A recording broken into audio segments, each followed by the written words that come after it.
Hey everybody, recording a new intro here. Unfortunately, the first part of my brisket video, the footage was corrupted. Not really sure what happened, but portion where I kind of intro and show you how to trim the brisket and go through those steps, files are damaged and they won't play, and I'm not able to recover them. So we're gonna pick up after that. So the brisket has already been trimmed. You're gonna see me go in and apply the binder and the rub, and we'll go from there. Hopefully in a future video I'll be able to capture the trimming portion and kind of show what I did there. With that said, let's kick off the rest of the video now. So I've got the trim about where I want it here, and I'm ready to apply my seasoning. The first thing I'm going to do is I'm going to put down a binder. Binder is totally optional, it's up to you. I just think it helps the rub stick to the meat a little bit better. I'm going to use yellow mustard. I'd also use Worcestershire sauce. I just don't have any right now, so I'm using what I've got available to me. I'm going to be cooking this fat side down because that's the way that the heat is coming from my smoker. But it really doesn't make a huge difference whether it's fat side up, fat side down. It's, as Harry Sue says, everything in barbecue is a 3-hour argument, and that is one of those things. But I'm going to go ahead and season the downside first, and then I'll flip it over and season the other side. So let's get the binder on here. And you don't need a whole lot, it's just to make the surface tacky. And then with a piece of meat this size, you want to go pretty liberal with the seasoning. On the fat portion, it doesn't matter as much, but anywhere where there's meat exposed, you want to hit that pretty good with your rub. So the higher you hold it, the more even your rub will be.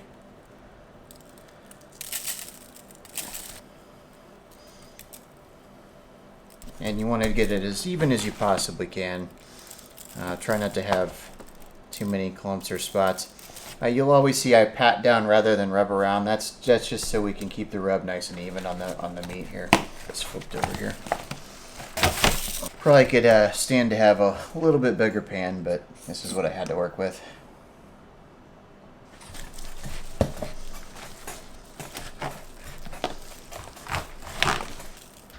Trying to get a nice even coating all the way around, get those edges nice and good.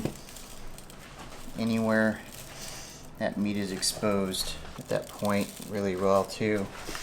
This is the best part of the brisket, is that point. It's nice and fatty and juicy and delicious, so make sure every bite's got some seasoning on it.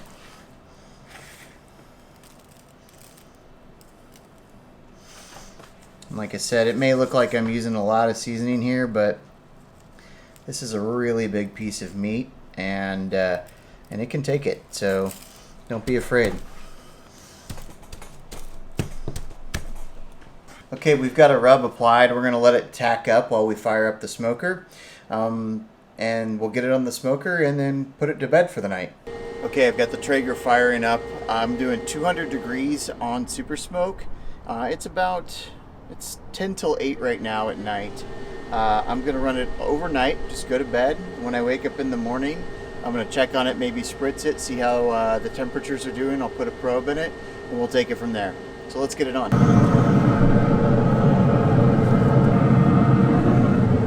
Okay, this brisket's been on now for about 13 hours. It's been napping all night. I haven't opened the lid. I haven't even looked at it. This is the first time I'm going to be seeing it here with you. So let's see how we're doing so far. Okay, got a nice dark color here. Crust is starting to form up. I'm gonna check it with a probe, see how we're doing. I don't know if you can see that or not. It's about 150 degrees right now in the point, and about the same in the flat.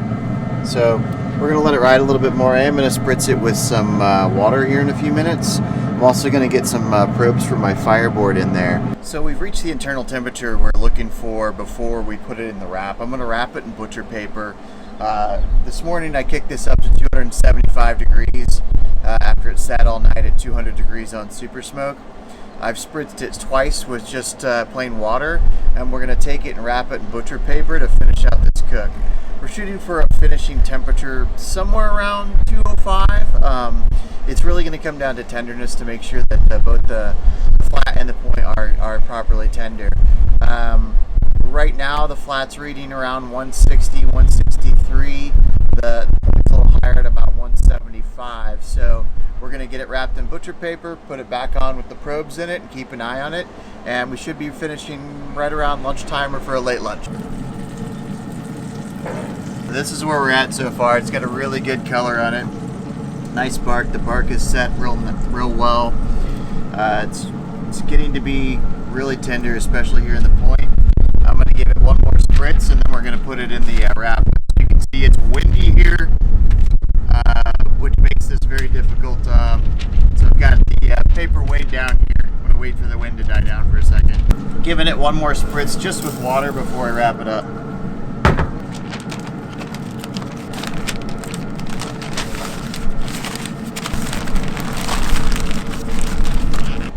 Okay, I've come out here to check on the brisket now.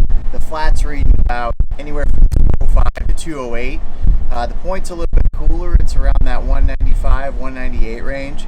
I just did probe it for tenderness. There's very little, if any, resistance on both the flat and the point. So I'm going to go ahead and pull it at this point. What you're looking for when you probe it, I'm looking for the probe to kind of go into the meat and have no resistance whatsoever. It should be like probing soft butter.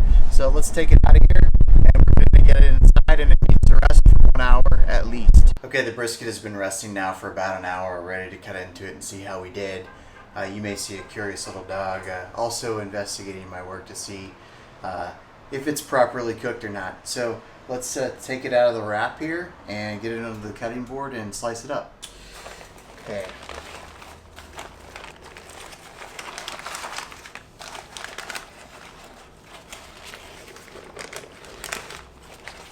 Get it out of the package here. There's going to be a lot of liquid, and I'm going to save that liquid by dumping it into my pan here. That's a really good liquid. You don't want to lose all that if you can help it. So we're going to try to carefully transfer this and pour that off into the pan. You can run your slices through that when you're done. Okay, there's our brisket. She's all complete. First thing I'm going to do is I'm going to try to cut off cut down the middle and separate the flat end from the point. Keep in mind we want to try to go against the grain, working kind of a little bit of an angle till we get here. The point we'll slice in half, and we'll do slices that way. Probably about here.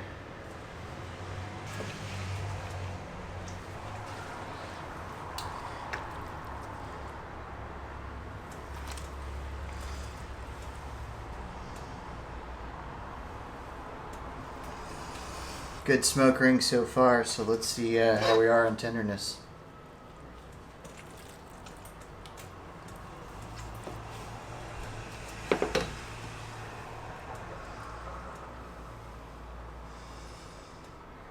Nice little hang, pulls right apart.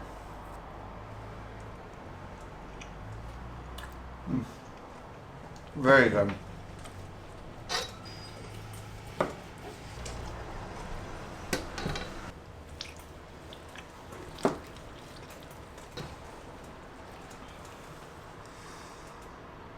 There's our point, our fatty.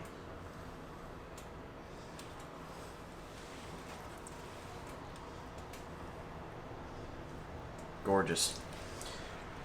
I'm gonna save probably half of this and use it for some brisket chili. So I might take this half, keep that one. So good.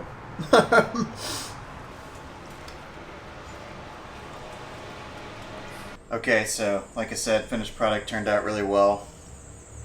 This slice is a little bit thick, but passes the pull test. And most importantly, passes the taste test. Thanks for stopping by. See you next time.